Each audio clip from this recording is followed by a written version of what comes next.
কয়টা হরে নিয়ে হারবেন? তোলা যায় আর কেউ তুলে দিলে 20-22 ইট মাথাত নিবেন। Vlog 5. আসসালামু আলাইকুম, আশা করি সবাই ভালো আছেন। আমি আছি আপনাদের সাথে হৃদয়। তো এতদিন তো আমার ভিডিও দেখছেন খালি বাটা আর খালি বাটা, কিন্তু বাটার ভিতরে যে কি কি কাজ চলে ওইগুলা তো দেখেন নাই। আমি আপনি ঘরে দেখানোর চেষ্টা করবো যে বাটার ভিতরে কি কি কাজ চলে। আর আমি এখানে যে বাটার মধ্যে ঢুকমু এই বাটার নাম হলো বস বাটা।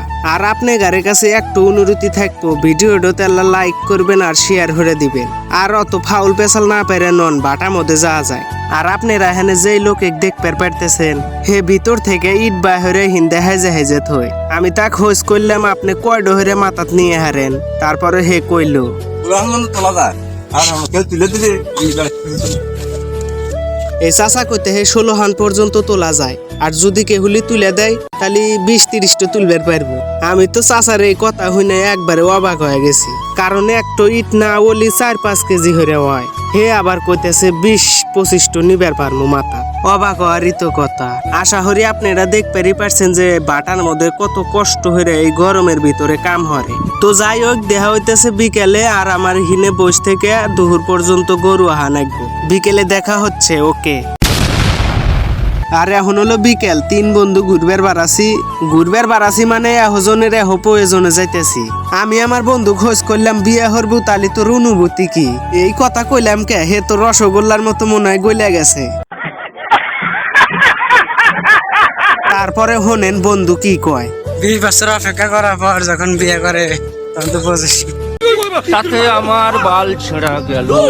আরে গুনা ফাউল পেশাল পারতি যাইতেছি আর ভাবতেছি এত রোদের মধ্যে তালি জামুকে বহরে। ওরে বাবা রে বাবা, কর হাতে হাতেও একটা অটো পেয়ে গেছি। এই বাঙ্গা রাস্তার যে অটো পামু এটা তো কল্পনাও করা যায় না। তো যাই হোক, আজারও গুতা মুতা খাইয়া অবশেষে রোডে উঠলাম। আর ইম্মারা আমি ভিডিও করতেছি, অটোওয়ালা আবার কইতেছে না বাবা ভিডিও হরো না, তোমার ফোন করলে পড়ে যাবো। তো যাই হোক, চাচার কথা শুনে আবার ভিডিও বন্ধ করে দিলাম।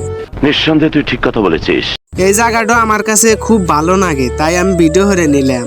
আর আপনাদের হাতে কথা কতি আমি বাজারে এসে গেছি। এই বাজারের মধ্যে ভিডিও হরা আবার রিক্স, কারণ গ্রামের মানুষ তো ভিডিও হরা পছন্দ করে না। তাও আপনাদের দেখানোর নেগে আমি খুব কষ্ট করে ভিডিওটা করছি। বাজারে ঢোকার হাতে হাতে আমার মিতে আবার আইছে শার্ট চাপাবেন নেগে। মিতে মানে আমার নামও যাওয়ার নামও তা।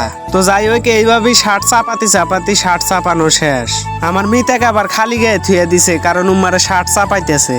ওই মুরা তো শার্ট চাপান শেষ, এখন তো আমার চুল কাটার পালা।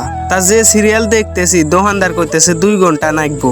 তো এখন কি হরমু, এখন যেহেতু সিরিয়াল আছে এখন হিনে বসেই থাকা নাকবো। তো 3 ঘন্টা পর অবশেষে আমার চুল কাটার পালা। আর সেলুনালা কইতেছে কি কাটিং দিবে ভাই? আমিও আবার কইলাম কাটিং দিবার পারি, যদি আমার বাপ মায়ের গুনে খাবার পারেন তাহলে কাটিং দিয়ে দেন। সেলুনালা আবার ভয় পেয়ে কইতেছে যে বাসেও ভাই কেটে দে, মানে ভাই আমার মায়ের খাওয়ার দরকার নাই। তো চুল কাটা শেষ, বন্ধু আবার কইতেছে আল্লাহ কিরিম মাহা, তাহলে তুই দলা হারবো। বন্ধুর কথা শুনে আমিও কইলাম দেন আল্লাহানি মেহা দেন। তো সব কাজ কমপ্লিট হয়ে গাড়ি তুটমু দেখি যে ওরাই আগে গাড়ি তুটে হয়েছে। তো আজকের ভিডিওটা এ পর্যন্তই। আশা করি ভিডিওটা অনেক ভালো হয়েছে। যদি ভালো হয়ে থাকে তাহলে লাইক কমেন্ট শেয়ার করে আমাকে জানাবেন। আসসালামু আলাইকুম।